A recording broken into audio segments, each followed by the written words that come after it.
افلا يتدبرون القرآن ام على قلوب اقفالها، تو کیا یہ لوگ قرآن میں غور نہیں کرتے یا دلوں پر قفل لگ رہے ہیں؟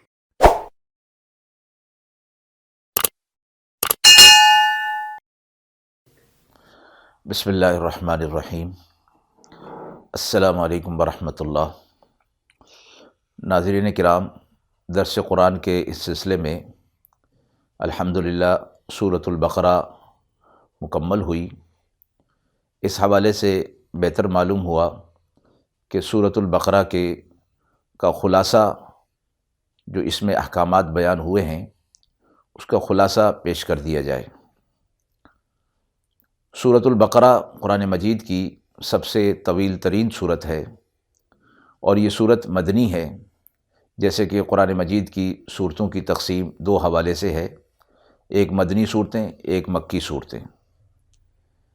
سورۃ البقرہ مدنی صورت ہے، اس کے 40 رکوع ہیں اور 286 آیات ہیں۔ ہجرت کے بعد مدینہ منورہ میں سورۃ البقرہ نازل ہوئی۔ اس کی بعض آیات جیسے حج کی آیات یہ مکہ میں نازل ہوئیں، لیکن بحیثیت مجموعی مفسرین اس کو مدنی صورت قرار دیتے ہیں۔ اللہ رب العزت نے اس صورت کو احکامات کے حوالے سے مجموعہ بنایا ہے اور نازل فرمایا ہے۔ احادیث مبارکہ میں اس صورت مبارکہ کی بڑی فضیلت بیان ہوئی ہے۔ آپ صلی اللہ علیہ وسلم نے فرمایا کہ جو شخص اس صورت کو پڑھ لیتا ہے وہ شیطان سے محفوظ ہو جاتا ہے۔ سورۃ البقرہ میں ایک آیت جس کو عظیم آیت فرمایا گیا، آیت الکرسی ہے۔ اللہ کی عظمت، اللہ کی وحدانیت اس آیت مبارکہ میں بیان ہوئی ہے۔ اسی طرح سورۃ بقرہ کی ابتدائی آیات آیت الکرسی اور سورۃ البقرہ کی آخری آیات، آخری 2 آیات کی بڑی فضیلت ہوئی ہے، بیان ہوئی ہے۔ آپ صلی اللہ علیہ وسلم نے فرمایا کہ جو شخص رات کو ان کو سوتے وقت پڑھ لے گا وہ اور اس کا گھر، اہل و عیال سب شیطان سے محفوظ رہیں گے۔ حضرت عمر رضی اللہ تعالی عنہ، حضرت علی رضی اللہ تعالی عنہ فرماتے ہیں کہ جس شخص کو بھی تھوڑی سی بھی عقل ہوگی تو وہ کبھی بھی ان 2 آیتوں کو چھوڑے بغیر، پڑھے بغیر سوئے گا نہیں، یعنی ان کو کبھی چھوڑے گا نہیں، اس کی اتنی فضیلت بیان ہوئی ہے۔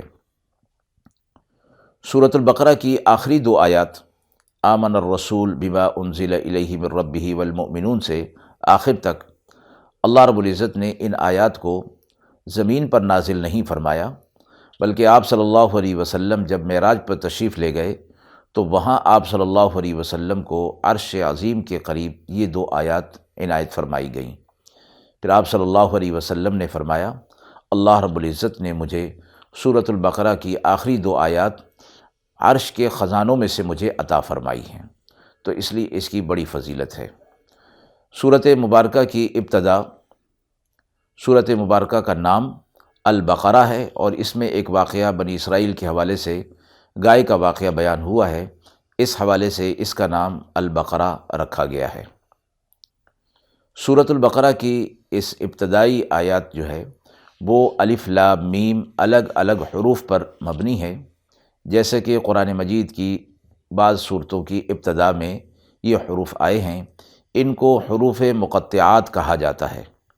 ان کا معنی اور مفہوم اللہ نے کسی حکمت کے تحت مخفی رکھا ہے، پوشیدہ رکھا ہے، لیکن علماء یہ فرماتے ہیں کہ ان کی مصلحت ہے اور اس میں حکمت ہے، اس لیے اللہ رب العزت نے ان کو بعض صورتوں کی ابتدا میں نازل فرمایا ہے۔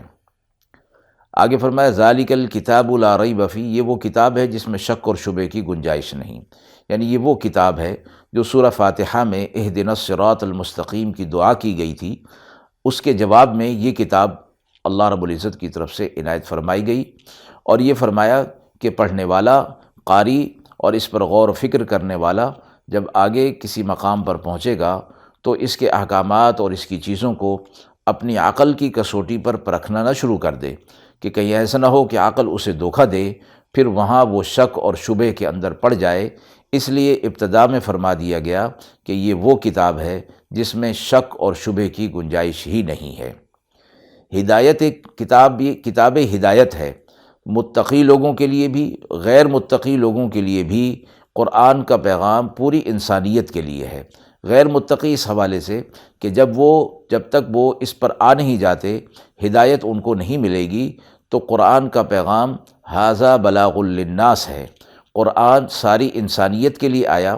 قرآن مجید کے اندر صرف یا ایھا الذین آمنو کا خطاب نہیں، بلکہ یا ایھا الناس کا بھی خطاب ہے کہ اے سارے کی ساری انسانیت، اے سارے کے سارے لوگوں، تمہارا رب ایک ہے، تمہارا پیدا کرنے والا ایک ہے، اسی کی عبادت کرو۔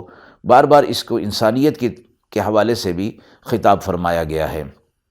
متقی لوگوں کی صفات بیان کی گئیں، اللہ کی راہ میں مال خرچ کرنے کی ترغیب، اور پھر یہ متقی لوگوں کا آخرت کا جو انجام ہوگا، فلاح اور کامیابی ان کا مقدر ہوگی۔ اس کے مقابلے میں وہ لوگ جو اللہ کی آیات کا انکار کرتے ہیں، جھٹلاتے ہیں، اللہ ان کی سماعت پر، بصارت پر مہر لگا دیں گے اور ان کے دلوں کے اوپر پردہ ڈال دیں گے، اور آخرت میں ان کے لیے دردناک عذاب ہوگا۔ منافقین کا تذکرہ ہوا کہ زمین میں وہ فساد کرتے ہیں، اور اس کو وہ کہتے ہیں کہ ہم اصلاح کر رہے ہیں، اور ان کو اتنا بھی شعور نہیں ہے۔ حضرت آدم علیہ السلام کا واقعہ بیان ہوا، اور اس حوالے سے فرمایا گیا کہ جب آدم علیہ السلام کو اور حوا علیہ السلام کو زمین پر بھیجا گیا، تو یہ ایک حکمت اور مصلحت کے تحت بھیجا گیا، اور وہاں یہ فرما دیا گیا کہ زمین پر رہتے ہوئے جب میری طرف سے تمہارے پاس ہدایت آ جائے، اور پھر اس پر جو عمل کرے گا، آخرت میں اس کے لیے نہ خوف ہوگا اور نہ ملال ہوگا۔ بنی اسرائیل کا تذکرہ ہوا۔ بنی اسرائیل حضرت یعقوب علیہ السلام کا لقب ہے، اور ان سے چلنے والی اولاد کو بنی اسرائیل کہا جاتا ہے۔ موسیٰ علیہ السلام کو ان کی طرف پیغمبر بنا کر بھیجا گیا۔ موسیٰ علیہ السلام اللہ کے جلیل القدر پیغمبر تھے، اور بنی اسرائیل کے لیے فرمایا گیا کہ ہم نے تمہیں دنیا جہاں والوں پر فضیلت عطا فرمائی، اور یہ فضیلت توحید کی دولت کی وجہ سے تھی۔ اس وقت جب کہ دنیا شرک اور بت پرستی کے اندر مبتلا تھی، گمراہی کے اندر مبتلا تھی، بنی اسرائیل توحید کی علمبردار قوم تھی، اور توحید کے جھنڈے کو لے کر یہ چل رہی تھی، تو تمام قوموں پر فضیلت اس توحید کی وجہ سے دی گئی۔ فرعون ان کے اوپر مسلط تھا، اللہ رب العزت نے فرعون سے نجات دلائی، اور وہاں سے فرعون کو غرق کر دیا، وہاں سے موسیٰ علیہ السلام اور بنی اسرائیل کو بحفاظت نکال لیا۔ پھر بنی اسرائیل پر اللہ رب العزت نے بہت سی نعمتیں عطا فرمائیں، جن میں من و سلوہ مشہور ہے۔ وادی تیہ میں ایک بادل ان کے اوپر سایہ کرتا، ایک پتھر جس سے ان کے لیے پانی کا انتظام، 12 چشمے اس سے جاری ہو جاتے، ان کا لباس نہ پھٹتا نہ پرانا ہوتا، بلکہ اس بچے کی عمر کے ساتھ ساتھ وہ بڑھتا رہتا تھا، وغیرہ۔ اس قسم کی نعمتیں اللہ رب العزت نے ان پر عطا فرمائی تھیں، ان کو عطا فرمائی تھیں، اور یہ فرمایا تھا کہ وہ اللہ کی نافرمانی نہ کریں۔ لیکن یہ قوم بدعملی کے اندر مبتلا ہو جاتی۔ اللہ کی طرف سے جب عذاب کا فیصلہ ہوتا، تو پھر موسیٰ علیہ السلام کی طرف دوڑے آتے اور کہتے کہ آپ دعا کریں کہ یہ عذاب ٹل جائے، ہم پھر بدعملی نہیں کریں گے۔ موسیٰ علیہ السلام دعا کرتے، عذاب ٹل جاتا، یہ پھر اس کے اندر مبتلا ہو جاتے۔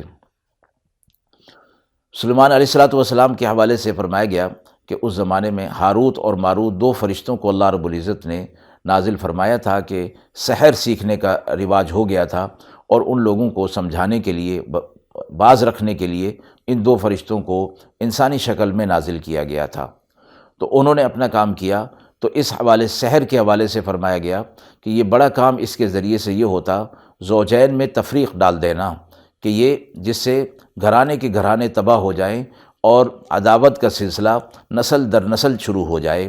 تو اس حوالے سے فرمایا گیا کہ سحر کے اندر بذات خود کوئی طاقت نہیں، اللہ کا امر اور اللہ کا اذن جب تک شامل نہ ہو تو کوئی کام نہیں ہو سکتا۔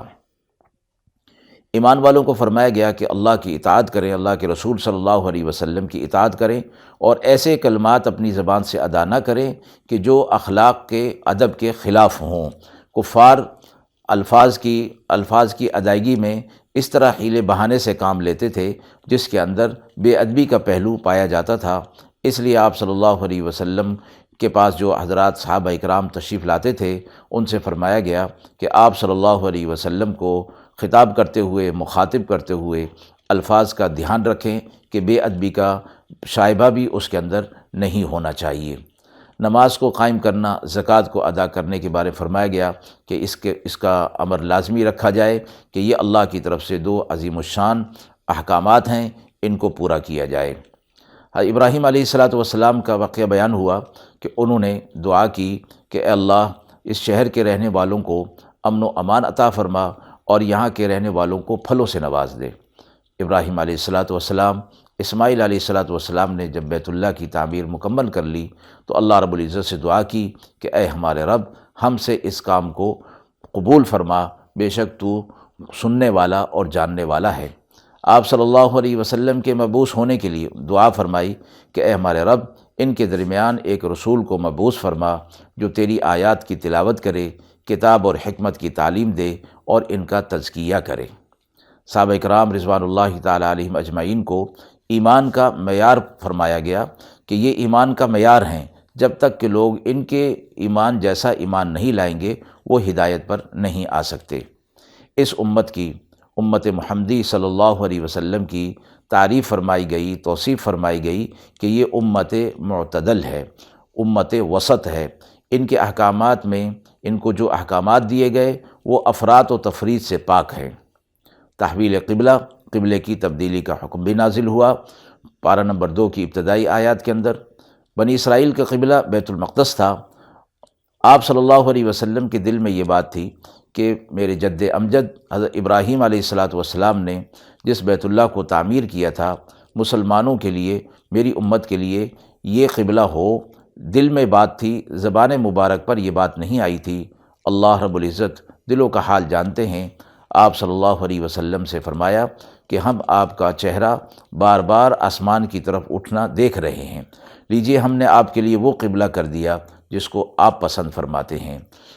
16 یا 17 ماہ تک بیت المقدس کی طرف منہ کر کے مسلمان نماز پڑھتے رہے، پھر حکم ہوا کہ اب بیت اللہ کی طرف منہ کر کے نماز پڑھی جائے۔ اس پر کفار منافقین کو موقع مل گیا اور انہوں نے اعتراض شروع کر دیا کہ مسلمان قبلے کو بدل لیتے ہیں، اب وہ قبلہ جو پہلے تھا جس کی طرف منہ کر کے لوگ نماز پڑھتے رہے اور اب وہ اس دنیا سے چلے گئے، ان کا کیا ہوگا؟ جواب دیا گیا کہ اصل چیز جو ہے وہ تو اللہ کا حکم ہے۔ اس وقت بیت المقدس کی طرف منہ کر کے نماز پڑھنے کا حکم تھا اور اب بیت اللہ کی طرف منہ کر کے نماز پڑھنے